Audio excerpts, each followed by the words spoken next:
සුබ දවසක් මගේ යාළුවෝ හැමෝටම. අදත් මම ආවා ඔයගලන්ට රස රහසක් අරගෙන. අද මම හදන්නේ පොල් රොටි එක්ක බිම්මල් කරේ එකක්. ඔයාලා දුර ගමන් යනකොට මග හැම ඔයගලන්ට හම්බ වෙනවා ඇති නේද? හතු සමග පොල් රොටි, අලකොල ඇඹුල සමග පොල් රොටි, පොලොස් ඇඹුල සමග පොල් රොටි, ලුණු මිරිස් සමග පොල් රොටි ඔහොම හම්බ වෙනවා ඇති නේ. මම ඉතින් ඒ අතරින් හරිම ආසම කෑමක් තමයි හතු කරිය සමග පොල් රොටි. ඉතින් මං කන තැනක් තියෙනවා රත්නපුරේ මාර්ගය යනකොට හම්බ වෙනවා මට තැනක් ගලිගමුව පහුවෙද්දි. හරිම ආසාවෙන් මයි හස්බන්ඩ් එතන නතර කරන පොඩි අයයි. එතන හතු කරිය එකක් තියෙන එක හරිම රසයි. එයා කියපු විදිහට තමයි මම අද මේක හදන්න යන්නේ. අපි හදලා බලමු මේ විදිහට මේයිද කියලා. අපි වෙන්ද වගේම වාචනයක් පත් වෙන්න තියාගමු. එකට එකතු කරගන්නවා ඔලිව් ඔයිල් ටිකක් මම.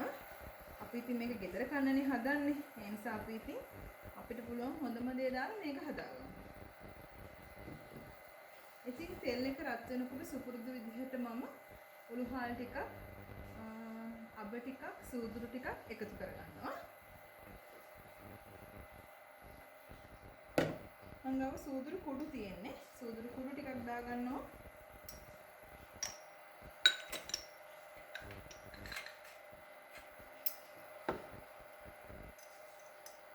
අබ ටිකක්,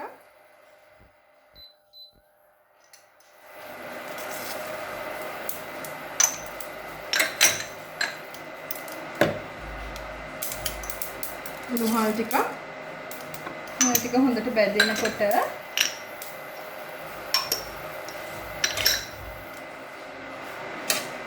මේක චුට්ටක් කොහොම බැදිච්ච දෙන් මේ ටික හොඳට බැදුනා වගේ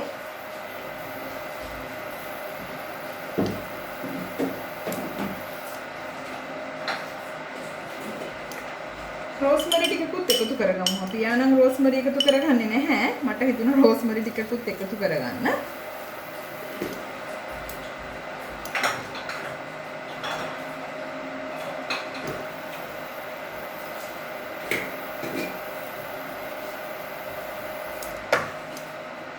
එනසාල් නම් මගේ ඇත්තටම ඉවරයි.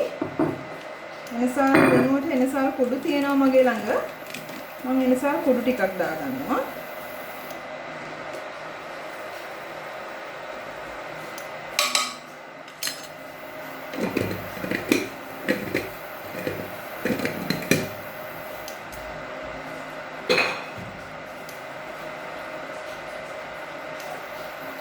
ඊට පස්සේ අපි එකතු කරගමු කරපිංචා. මේ තියෙන සුදු ලුණු. සුදු ලුණු මෙතන ගෙඩියක් තියෙනවා. සුදු ලුණු ගෙඩියක් තියෙනවා.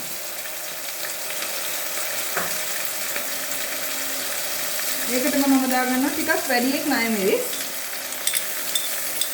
ඔයාලට කැමති තරමට ඒක නම් එකතු කරගන්න පුළුවන්. ඔයගොල්ලන්ට සැරකන්න පුළුවන් ප්‍රමාණය හැටියට.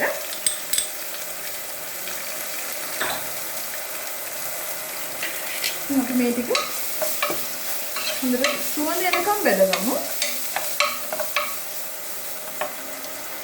මේ තියෙන්නේ මම අර මේ තියෙන්නේ හතු පැකට් එකක්. මේක අර ඇඹලෝන් කියන බිම්මල් වර්ගය, හතු වර්ගය. මේක මම මේ විදිහට තමයි ඒගොල්ලෝ කපාගන්නේ.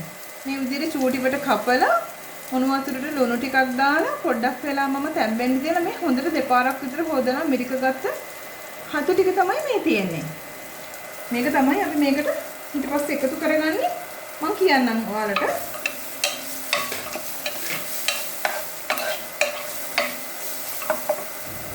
ඉතින් මේකට එකතු කරගන්නවා සුපුරුදු පරිදි අපේ ගෙදර හදාගත්ත බෙදපු 3-5ක. ඇත්තටම මේකේ සුවඳ නම් කියලා වැඩක් නැහැ. හරිම සුවඳයි. අපි ගෙදර හදන හැම කෑමක්ම බෙහෙතක් විදිහට අපේ ශරීරයට යනවා නම් ඇත්තටම ලෙඩ රෝග වලින් ආරක්ෂා වෙන්න තියෙන හොඳම ක්‍රමයක් තමයි ඒක. මොකද මේ වගේ කොත්තමල්ලි, සූදුරු, මහදුරු ඒ වගේ ඇත්තටම ඖෂධ වලට ගන්න දේවල් නෙමේ තියෙන්නේ 3-5 විදිහට අපි. ඉතින් ඒව කනකොට අපේ බබාලටත් ඇත්තටම හොඳයි. බබාලට, ලොකු අයට හැමෝටම හොඳයි ඒක. කහත් අපි ගෙදරම හදාගත්තොත් ඒකත් අපිට ප්‍රතිශක්තිකරණයට, විස බීජ නාශනයට මේ හැම දෙයකම ඒකත් හොඳයි. ඊට පස්සේ අපි එකතු කරගන්නවා මිරිස් කුඩු ටික.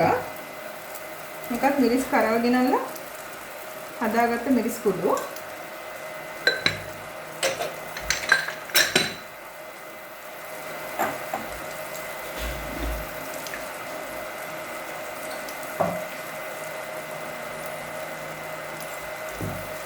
ගම්මිරිස් ඇට ගෙනල්ලා සෝදලා වේලලා ගෙදර බ්‍රයින් කරගත්ත ගම්මිරිස්. ගම්මිරිස් අර හොඳට තියෙනවා මේකේ.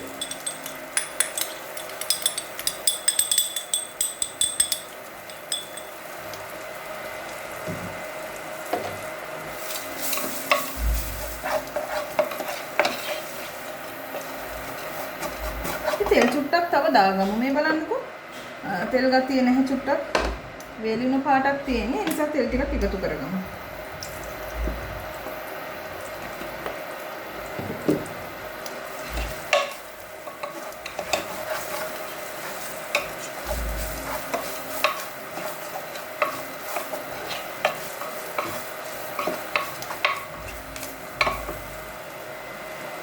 ඉතින් උඹලකඩ මම හොදලා අරන් තියෙන්නේ.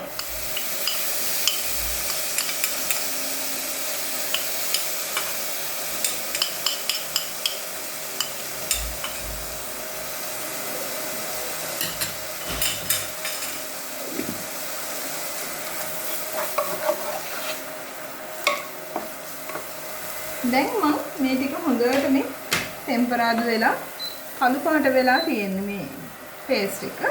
මේකට මම අපි අර කපාගත්ත හතු ටික එකතු කරගන්නවා.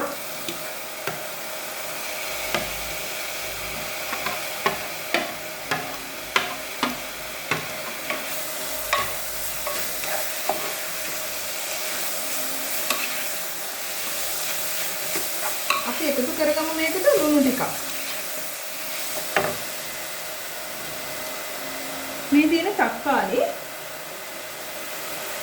ටිකක් වැඩිපුර එකතු කරගමු. මෙතන මම ලොකු ගෙඩි දෙකක් කරන් තියෙන පොඩිවට කපලා. ඊට අමතරව මම ලුණු ටිකක් වැඩිපුර අරන් තියෙනවා. ලුණු ගෙඩි 4ක් විතර මෙතන තියෙනවා. මේ ටිකත් මම එකතු කරගන්නවා.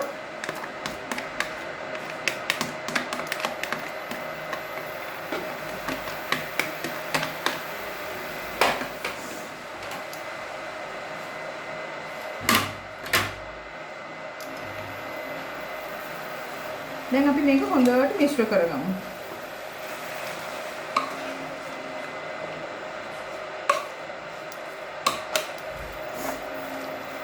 හරිම සුවඳයි.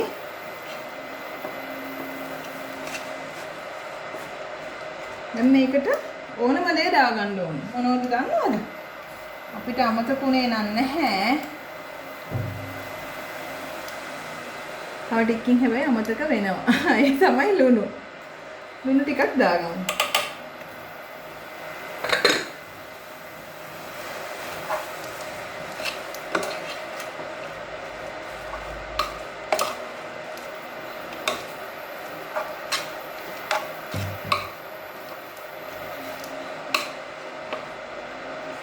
මේක අපි හොඳට ටෙම්පරාදු කරගමු. අපි චුට්ටක් ලුණු බලමු.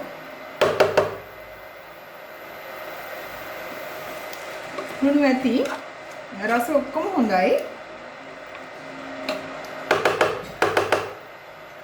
අපි දැන් මේක හොඳට වහලා චුට්ටක් අපේ හීට් එක වැඩි කරලා ටිකක් වෙලා තියමු මේක හොඳට තෙලෙන්න තැම්බෙනකම්.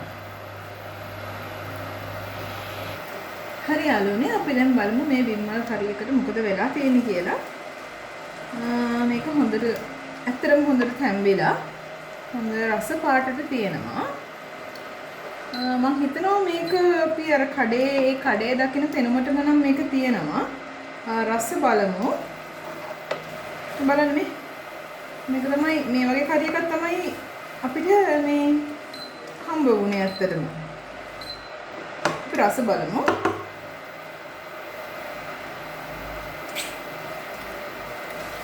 ඇත්තටම රසයි.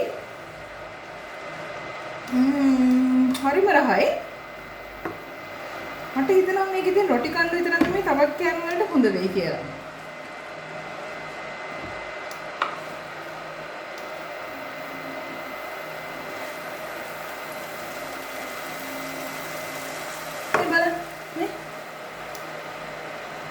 රසම පාටයි. ඇත්තටම රසයි. හැබැයි තව ගොඩාක් සුවඳකුත් එනවා මේකේ. මං හිතන්නේ අපි අර එන සාල් එහෙමත් දැම්මනේ. සුදු ලුණු ටිකක් මං වැඩියෙන් දැම්ම. ඒ සුවඳත් එක්ක වෙන්නේ නැති මෙච්චර සුවඳ. මේ ඉතින් ඇත්තටම රසයි මේක. ඔයාලා අපි කොහේ හරි මගේ යනකොට ඒ ගන්න ෆීලින් එක ගන්න ගෙදරත් මේ වගේ හදලා බලලා රසද කියලා try කරලා බලන්න. ඉතින් අදට මං ගිහින් එන්න. අපෝ තවත් කෑමක් එක්ක ආයෙත් දවසක ඔයාලව හම්බ වෙන්න ඇවිත් යන්න එන්න. එහෙනම් සුබ දවසක් මගේ යාළුවෝ හැමෝටම.